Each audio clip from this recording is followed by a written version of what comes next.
स्वागत है आपका हमारे YouTube चैनल मिलिट्री इंस्टीट्यूट पे। आज हम यहाँ पर जो बात करने जा रहे हैं संविधान के बारे में, और संविधान में हमने आज टॉपिक उठाया है, और वो टॉपिक है हमारा भारतीय संविधान के सोर्स ऑफ इंडियन कॉन्स्टिट्यूशन। कि हमारा जो संविधान बना, भारत का संविधान बना, वो हमने कौन कौन से देशों से लिया और हमने उसके बाद उसको यहाँ पर इम्प्लीमेंट किया था। और इसके बाद हम बात भी करेंगे कि हमारा संविधान बनने में कितना समय लगा और इस संविधान को बनाने में किस किस का योगदान रहा था। और आइए आप बात करते हैं हमारे संविधान के बारे में। तो जो हमारा भारतीय संविधान था, जब 1946 में हमारी संविधान सभा ने निर्णय का गठन हुआ, तो उस समय ये निर्णय लिया गया बाद में संविधान सभा ने कि जो हमारा प्रारूप होगा भारतीय संविधान का, वो एक अलग होगा। जो इंग्लैंड अभी तक जो राज कर रही थी और वो भारत में उस कानून के तहत राज कर रही थी, वो उनके अपने कानून थे। मगर जो भारतीय संविधान बनाने की बात कही गई, उसमें ये बात कही गई कि जो अब नया संविधान आएगा वो भारत के तरीकों से और भारत के लोगों को देखते हुए एक नए संविधान और नए कानून के बारे में उसमें जिक्र किया जाएगा। तो हमने जब संविधान सभा का गठन हुआ था, तो उसके बाद संविधान सभा का गठन होने के बाद हमने एक प्रारूप समिति बनाई जो इस देश का पूरा प्रारूप तय कर सके, और एक तय करने के बाद एक निश्चित कर सके कि हमारा भारत का जो संविधान होगा या भारत का जो कानून होगा वो कैसे होगा। तो हमारे जो प्रारूप समिति थी, जो प्रारूप समिति बनाई गई, उस प्रारूप समिति के जो अध्यक्ष बनाए गए वो हमारे बनाए गए भीमराव अंबेडकर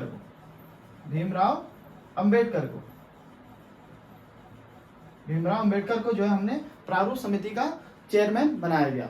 अब जब इनको चेयरमैन बनाया गया, तो बाद में 1947 में जब हमारा देश आज़ाद हुआ 15 अगस्त 1947 को, तो उससे पहले अंग्रेजों ने भारत और पाकिस्तान का बंटवारा कर दिया।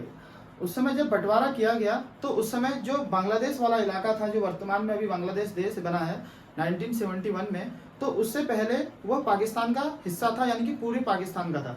जो भीमराव अंबेडकर जी थे, ये ढाका से सदन में चुन के आए थे। तो जब इनको प्रारूप समिति का चेयरमैन बनाया, तो उस समय जब पाकिस्तान अलग हुआ तो इनको इस्तीफा देना पड़ा।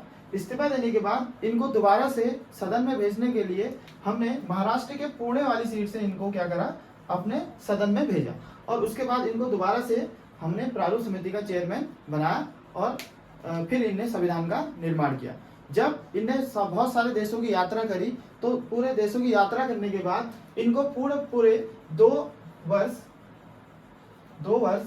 11 माह और 18 दिन 2 वर्ष 11 माह व 18 दिन का समय लगा था इस संविधान को बनाने में।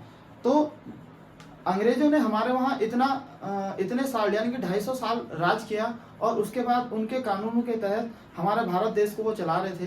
तो उनके जो कानून थे वो काफ़ी कठोर थे, और हमारे जो भारतीय थे, यहाँ के लोग बहुत काफ़ी सीधे साधे थे, तो वो उन कानूनों में से वो सहन नहीं। मगर हमारे जो संविधान सभा थी, उनने कहा कि हम जो है एक नए प्रारूप से, अगर भारत जब आज़ाद होगा तो हम एक नए तरीके से इस संविधान का निर्माण करेंगे और यहाँ पर उसको लागू करेंगे।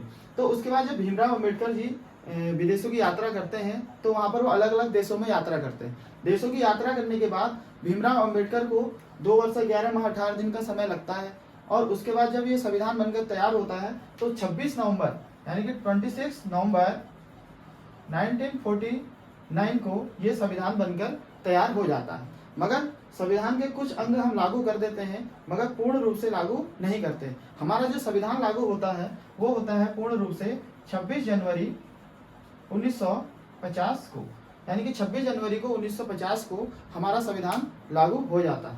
तो हम बात करते हैं अब कि भारतीय संविधान के जो स्रोत हैं वो हमने कहाँ से लिए थे। तो सबसे पहले जब हमारा भारत शासन अधिनियम 1935 आया था, तो उस समय कुछ चीज़ें हमने भारत शासन अधिनियम से ली थी। जब तक हमारा संविधान बनकर तैयार नहीं हुआ था, जब हमारा देश आज़ाद हुआ था 1947 में ना, तो उससे पहले जब 1947 में देश आज़ाद हुआ और 1949 तक हमारे देश ने भारत शासन अधिनियम 1935 के तहत ही हमारे देश को चलाया था। तो कुछ चीज़ें हमें भारत शासन अधिनियम से ही हमने इसको कॉपी करके रख लिया, और कुछ चीज़ें हमने विदेश से प्राप्त करी। जब हमारा संविधान बनकर तैयार हुआ, तो उस समय हमारे भारत में जो संविधान बनकर तैयार हुआ, उस समय अनुच्छेदों की संख्या 395 थी। 395 हमारे टोटल अनुच्छेद थे, और जो अनुसूचियों की संख्या थी, अनुसूची यानी कि शेड्यूल, जो हमारे शेड्यूल थे उस समय 8 थे, और जो भाग थे यानी कि चैप्टर वो टोटल 22 थे। अब वर्तमान में इनका कुछ आंकड़ा चेंज हो चुका है। तो यानी कि हम बात करते हैं कि अनुच्छेद अब अगर हम गिनती के हिसाब से अगर गिने तो ये 465 के आसपास तक हो चुके हैं, और जो अनुसूची है ये 8 की जगह अब वर्तमान में 12 अनुसूची हो गई, मगर भाग में कोई परिवर्तन नहीं हुआ है, और भाग हमारे कितने हैं, 22 भाग अभी भी वर्तमान में हैं। तो यानी कि जो अनुसूची बाद में जोड़ी गई, इसमें 4 अनुसूची अलग अलग जोड़ी गई। इसके बारे में हम अलग लेक्चर लेके आएंगे जब अनुसूची यानी कि शेड्यूल के बारे में। तो अभी हम संविधान के स्रोत की बात करते हैं कि हमने कौन सी चीज कहां से ली थी। तो सर्वप्रथम हम करते हैं भारतीय शासन अधिनियम 1935 का। तो भारत शासन अधिनियम में हमने सबसे पहले जो संघीय व्यवस्था थी यानी कि फेडरल सिस्टम जो हमने लिया था, वो भारत शासन अधिनियम 1935 से ही लिया था। और उसके बाद जो न्यायपालिका का जो ढांचा होगा, स्ट्रक्चर ऑफ द जुडिशरी, इसका एक ढांचा किस तरीके का होगा, वो हमने कहाँ से लिया, वो हमने भारत शासन अधिनियम 1935 से ही ले लिया था। और उसके बाद लोक सेवा आयोग यानी कि पब्लिक सर्विस कमीशन, ये भी हमने कहाँ से लिया, भारत शासन अधिनियम 1935 में लिया। इसके बारे में जो सबसे पहले जो लोक सेवा आयोग का एक्ट आया था, इसको 1919 के एक्ट के तहत सर्वप्रथम 1926 में यानी कि 1926 में एक लोक सेवा आयोग की स्थापना की गई थी।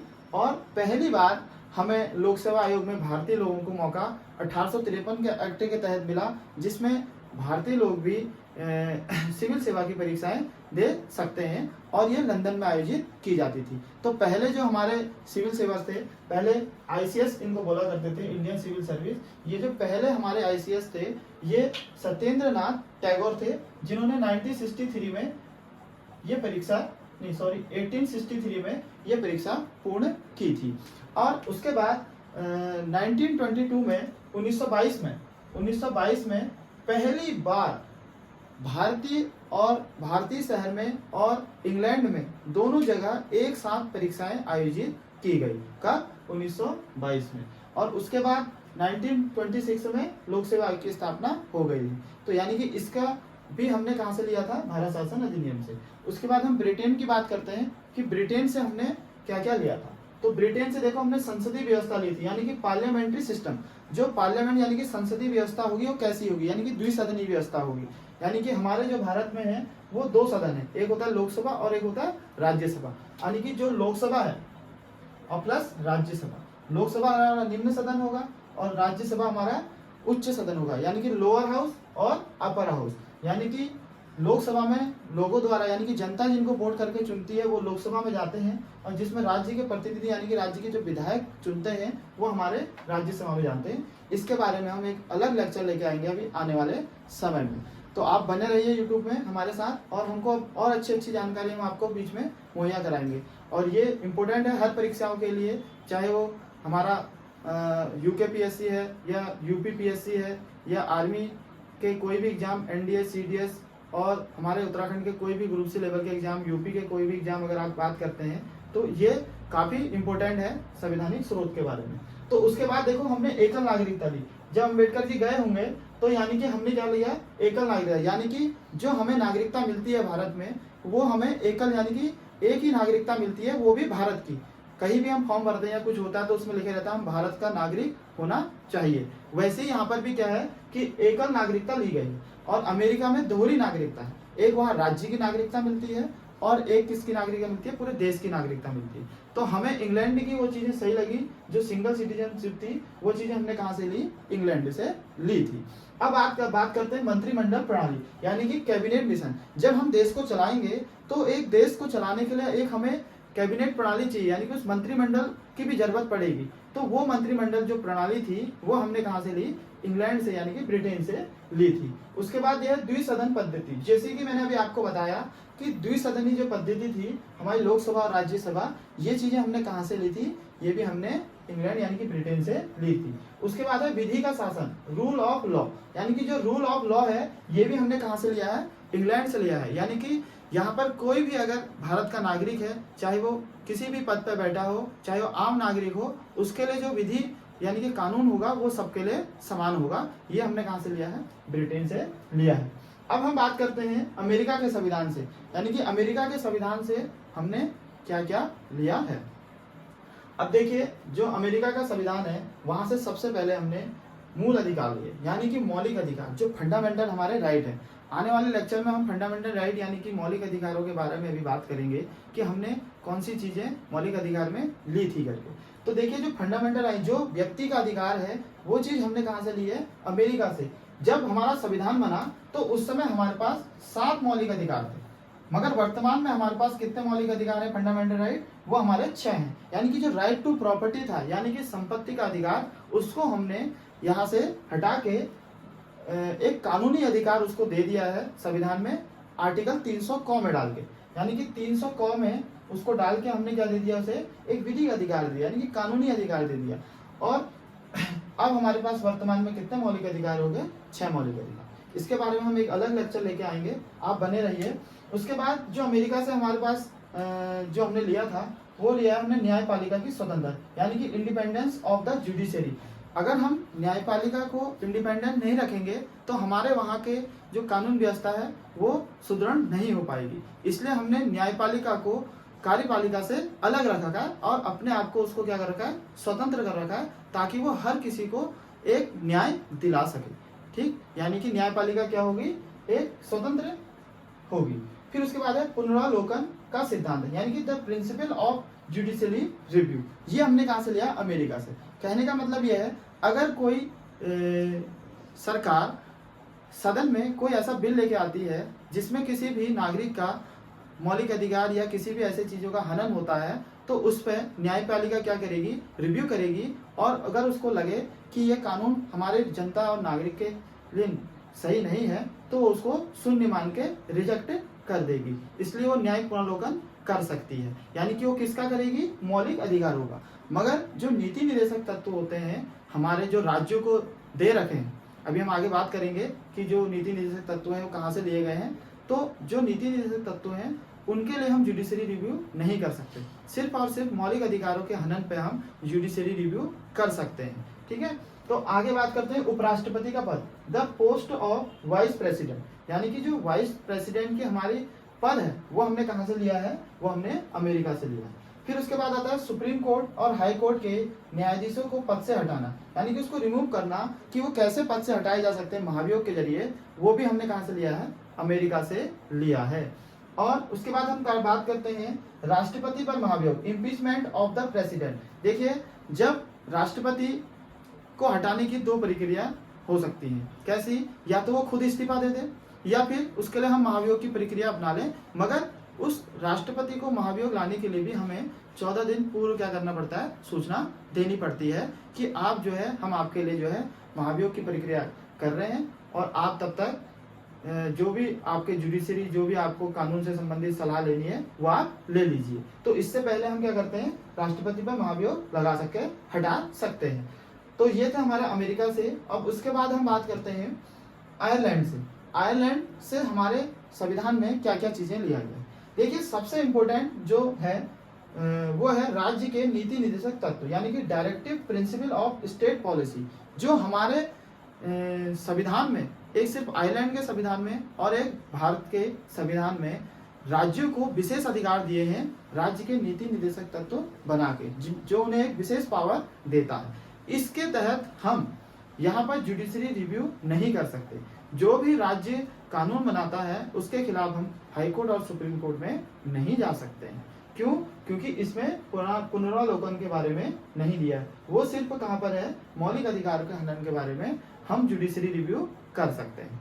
ठीक है, उसके बाद है राष्ट्रपति का निर्वाचन पद्धति, method of the president election, यानी कि राष्ट्रपति का जो निर्वाचन पद्धति है, कैसे उनका निर्वाचन होगा, वो हमने कहाँ से लिया है? आयरलैंड से। यानी कि जो राष्ट्रपति होता है, जो प्रेसिडेंट होगा, वो कैसे चुना जाएगा, उसके निर्वाचन में कौन कौन भाग लेंगे, कैसे उनका चुनाव होगा, वो हमने डिसाइड किया है। जैसे लोकसभा के मेंबर, राज्यसभा के मेंबर और विधानसभा के मेंबर हमारे राष्ट्रपति के चुनाव में भाग लेते हैं और वही वोट कर सकते हैं। यानी कि जो राष्ट्रपति का चुनाव होता है वो क्या होता है? अप्रत्यक्ष होता है, यानी कि इनडायरेक्ट होता है। वो जनता द्वारा नहीं चुना जाता है। वो किसके द्वारा चुना जाता है? वो लोकसभा और राज्यसभा और विधानसभा के मेंबर द्वारा चुना जाता है। ठीक है। उसके बाद है देखिए राज्यसभा के लिए सदस्यों का नामांकन यानी कि नॉमिनेशन। जब राज्यसभा के चुनाव होते हैं, ठीक है, हर 2 साल में क्या होते हैं, यानी कि हर 2 साल में कुछ लोगों को जो है चुन लिया जाता है, यानी कि 1/3 जो होता है रिटायर हो जाते हैं, फिर चुन लिया जाता है। तो वहां पर क्या होता है कि राज्यसभा के लिए नामांकन कहाँ होगा, यानी कि राज्य में होगा। राज्य के जो राज्यसभा के मेंबर होंगे वो कैसे चुन के जाएंगे सदन में? वो राज्य के जो विधायक होते हैं वो लोग उनको चुनते हैं। तो ऐसी नामांकन जो प्रक्रिया होगी वो कहाँ से ली गई है? हमने आयरलैंड से ली है। उसके बाद हम बात करते हैं साहित्य, कला, विज्ञान, समाज सेवा से जो 12 सदस्य राष्ट्रपति चुनते हैं वो हमने कहाँ से लिए हैं? आयरलैंड से। यानी कि आर्टिकल 80 के तहत, यहाँ पर हम आर्टिकल 80 के तहत हम इन 4 क्षेत्रों से क्या कर सकते हैं? हम चुन सकते हैं। कौन चुनेगा? राष्ट्रपति चुनेगा। कहाँ कहाँ से चुनेगा? एक तो कला से चुनेगा, यानी कि कहाँ से? आर्ट से, यानी कि आर्ट से चुनेगा। दूसरा साहित्य से, यानी कि लिटरेचर से। फिर विज्ञान से, यानी कि साइंस से। फिर समाज सेवा से, यानी कि सोशल सर्विस से। जिसका भी इसमें योगदान होगा वो क्या कर सकता है? इनको चुन सकता है। तो आइए हम बात करते हैं उसके बाद हमने और कौन से किस देश से लिया था। तो उसके बाद हम क्या करते हैं? कनाडा से, यानी कि कनाडा से हमने क्या लिया था? अब हम बात करते हैं, देखिए केंद्र द्वारा राज्य के राज्यपाल की नियुक्ति, यानी कि केंद्र के द्वारा, यानी कि जो केंद्र में मंत्रिपरिषद होती है वो क्या करती है? अपनी सलाह से राष्ट्रपति क्या करता है? राज्यपाल की नियुक्ति करता है राज्यों के लिए। अब जो राज्य में राज्यपाल होते हैं वो राज्य का क्या होता है? प्रमुख होता है। ठीक है। उसकी नियुक्ति कौन करता है? राष्ट्रपति करता है। और राज्यपाल को शपथ कौन दिलाता है? राज्य का जो हाईकोर्ट होता है उसका जो चीफ जस्टिस होते हैं वो क्या दिलाते हैं? उनको शपथ दिलाते हैं राज्यपाल को। ठीक है। तो उसके बाद हम बात करते हैं अवशिष्ट शक्तियों का केंद्र में निहित होना। देखिए कुछ ऐसी अवशिष्ट शक्तियां होती है जो सिर्फ केंद्र सरकार के पास होती है। उसमें क्या होता है? उसमें यह होता है कि जैसे मान लिया हमारे में कोई इमरजेंसी लग गई, आपातकाल आ गया, कुछ ऐसा आपातकाल लग गया, या 3 प्रकार के आपातकाल होते हैं, इनमें से कोई भी आपातकाल अगर हमारे वहां लगता है या कुछ ऐसी कुछ घटना हमारे देश में हो जाती है जिसमें क्या कहते हैं राज्यों के लिए कोई ऐसा कानून बनाना हो जो राज्य नहीं बना सकती, तो उसके लिए कौन बनाएगा? केंद्र सरकार बना सकती है। यानी कि कुछ अवशिष्ट शक्तियां दी गई है, जब तक कि इमरजेंसी लागू रहेगी तब तक के लिए उसी नियम पर राज्य की सरकारें क्या करेंगी? कार्य करेंगी। तो कुछ पावरें हमें केंद्र सरकार को भी दी गई हैं। ठीक है। उसके बाद है सशक्त केंद्र के साथ संघीय व्यवस्था, यानी कि जो संघीय व्यवस्था होती है वो हमें किसके साथ दे रखी है? केंद्र के पास दे रखी है। यानी कि पावरफुल कौन है यहाँ पर? केंद्र की सरकार है। अब उसके बाद करते हैं हम फ्रांस की। देखिए फ्रांस से हमने क्या लिया है? गणतंत्रात्मक ढांचा, यानी कि रिपब्लिक स्ट्रक्चर, यानी कि गणतंत्रात्मक जो शासन प्रणाली होती है वो ऐसी प्रणाली होती है जिसमें उस राष्ट्र का जो प्रमुख होता है वो एक निश्चित समय के लिए चुना जाता है और वो जनता द्वारा उसे चुना जाता है। तो उसे हम क्या कहते हैं? गणतंत्रात्मक शासन प्रणाली कहते हैं। यानी कि जो शासन प्रणाली होती है, यानी कि हम बात करते हैं, अगर बहुत पहले भी बात करें महाजनपद काल में, तो वहां भी हमने महाजनपदों में 2 प्रकार के राज्यों को देखने को मिलता था, एक राजतंत्र और दूसरा गणतंत्र। तो उसमें राजतंत्र में क्या होता था? राजा का बेटा ही राजा बनता था, जब तक उसकी मृत्यु ना हो जाए राजा ही बने रहता था। मगर गणतंत्र में क्या है? निश्चित समय के लिए हम क्या करते हैं? किसी भी राजा को क्या करते हैं? बनाते हैं एक निश्चित समय के लिए। उसके बाद होता है स्वतंत्रता, समानता और बंधुता, यानी कि स्वतंत्रता होगी, समानता होगी और बंधुता होगी, यानी कि आइडियल्स ऑफ लिबर्टी, इक्वलिटी और फ्रेटर्निटी। यानी कि इसके बारे में ये कहा गया है कि जो देश में जो हमारे नागरिक हैं वो बंधुता यानी कि भाईचारा बना के रहेंगे, समान, और हर किसी के साथ समान जो है भेदभाव नहीं किया जाएगा, यानी कि सबके साथ समान व्यवहार किया जाएगा। ये सब चीजें हमने कहाँ से ली हैं? ये हमने लिए हैं फ्रांस से। उसके बाद हम बात करते हैं ऑस्ट्रेलिया से क्या लिया। ऑस्ट्रेलिया से हमने समवर्ती सूची लिया है, यानी कि कॉन्करेंट लिस्ट।